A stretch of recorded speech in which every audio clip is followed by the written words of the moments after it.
அன்பான சகோதர சகோதரிகளே, இந்த நாள் ஆசீர்வதிக்கப்பட்ட நாளாயிருக்கட்டும். தையற்காரர் ஒருவர் தனது கடையில் துணிகள் தைத்து கொண்டிருந்தார். அவருடைய மகன் அருகிலிருந்து அவர் வேலை செய்வதை பார்த்து கொண்டிருந்தான். தையற்காரர் ஒரு புது துணியை எடுத்தார். அதை அழகிய பளபளக்கும் கத்தரிக்கோலால் துண்டுகளாக வெட்டினார். பின்னர் கத்தரிக்கோலை காலருகே போட்டுவிட்டு துணியை தைக்கலானார். துணியை தைத்து முடிந்ததும் சிறிய ஊசியை எடுத்து தனது தலையில் இருந்த தொப்பியில் குத்தி பத்திரப்படுத்தினார்.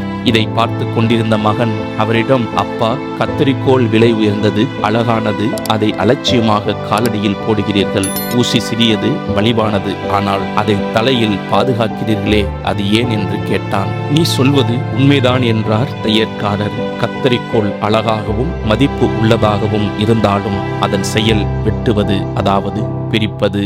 ஆனால் ஊசி சிறியதாகவும் மலிவானதாகவும் இருந்தாலும் அதன் செயல் சேர்ப்பது. ஒருவருடைய மதிப்பு அவருடைய செயலை கொண்டே நிர்ணயிக்கப்படுகிறது, அவர் உருவத்தை வைத்து அல்ல. நாமும் உறவுகளை, குடும்பங்களை, நண்பர்களை, உடன் வேலையாட்களை, வாழ்க்கையில் யாரையும் பிரித்து பார்க்கவோ பிரிக்க வேண்டும் என்ற நினைவோ இருக்கக்கூடாது. எப்படி இயேசு கிறிஸ்து பாவத்தை மன்னித்து நம்மை அவருடைய இரத்தத்தால் ஒன்றிணைத்து நன்மை செய்தது போல நாமும் நன்மை செய்வோம், நல்லதையே செய்வோம், நல்லவர்களாகவே வாழ்வோம். இதைத்தான் பரிசுத்த வேதாகமும் சங்கீதம் 37:27 தீமையை விட்டு விலகி நன்மை செய், என்றென்றைக்கும் நிலைத்திருப்பாய் என்று சொல்லுகிறது. இந்த நாள் ஆசீர்வதிக்கப்பட்ட நாளாயிருக்கட்டும். தேவன் உங்களை ஆசீர்வதிப்பாராக.